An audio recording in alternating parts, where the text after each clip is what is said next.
Moments ago, the Education Department started sweeping layoffs. The department is expected to cut 50% of its workforce. Before these layoffs, the U.S. Education Department employed about 4,400 workers. United States Secretary of Education Linda McMahon joins me, and I probably should have you explain it, because in case I got the facts wrong. Did I get it essentially right? Yes, absolutely. It's just about 50% of the workforce. All right. Did they get their notices tonight? They did. Was it just emailed to them?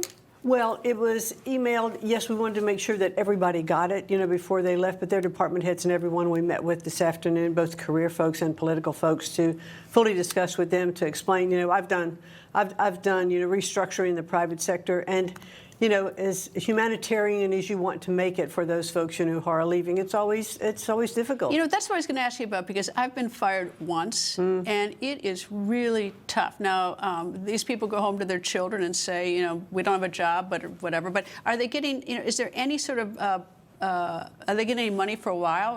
Because earlier was planned to pay some until September. Is there anything that they get, or is they cut off? No, they're getting 90 days of paid leave, and then after that, their severance packages, which is complete and commensurate with what other government layoffs would be, and that is that they get a week's pay for every year that they've served up to 10 years, and then after that, they get 2 weeks' pay for the next 5 years. So if you've worked 15 years, that's a pretty good package for you. And do you get unemployment beyond that? Are you eligible for unemployment after that? No, then that's pretty much where you are. Except that in the government, you can carry over sick leave and other leave, then you get paid for that time as well. So it's compared to the private sector, it's a pretty generous package. I imagine, as much as it's part of the president's agenda, and I realize everyone who goes into the cabinet and into the government with a new administration does it because it believes in the president's agenda. But it must be tough.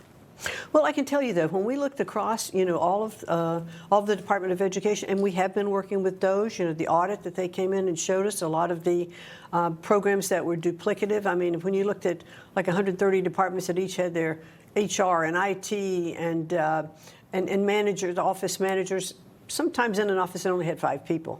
So we've consolidated a lot of that. This is not going to do anything to affect our outward-facing programs, our Pell Grants, our loans, the appropriations that are coming from Congress. All of that will continue to be fulfilled.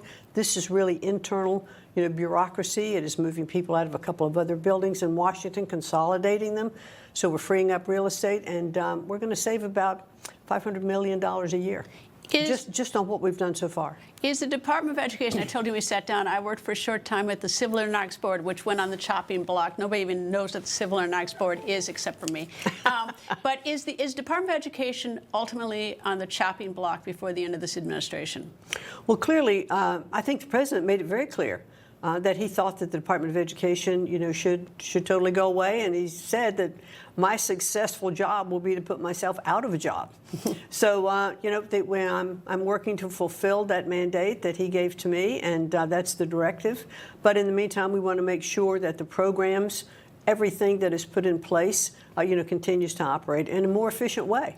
All right, Columbia just got $400 million yanked from it because it doesn't control its anti-Semitism on campus. What's the plan? I mean, Columbia first. Are there others on the list? Well, the Department of Education right now is investigating 5 other universities, and we actually sent out letters to 60 last week to make sure that they were putting their policies in place and needed to kind of step up to what they needed to do to prevent anti-Semitism on campus. The president clearly has stated he's not going to tolerate discrimination in any form, but clearly this is the most obvious one. And I had a chance to sit down with President Armstrong from Columbia on the day that we were issuing the notification that the funding was going to happen. She's been on the job 6 months. She is committed to making sure that anti-Semitism will not exist on her campus, because she said she won't tolerate it. What about any of the partnerships that the federal government has with research facilities at some of these campuses? Cancer is the one that everyone first thinks about. Sure. I mean, is there some effort to maintain those partnerships so that, because we want to win the war on cancer? Sure. Well, there were 4 agencies involved in taking away this $400 million. The biggest one did come from HHS, which was part of the research. But we want to make sure that the universities will start to make us aware of what their programs are and to show that they are enforcing those programs so that we can return this funding.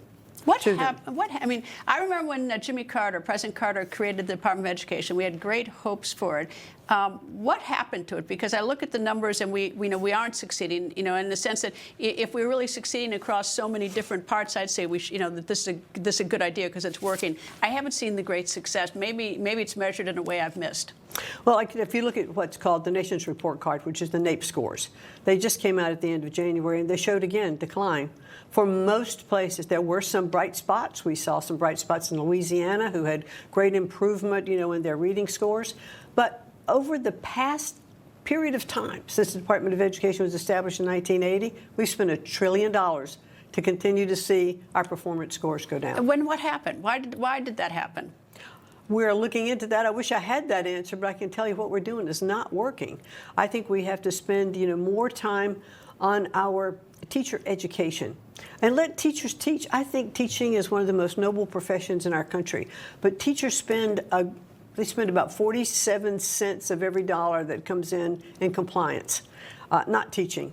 And the president believes, as do I, the best education is the one closest to the students. That's why he wants to eliminate the bureaucracy of the Department of Education and let the states, their governors, local boards of education, parents be involved in the education of their children. Are there any states that are excelling and doing anything different?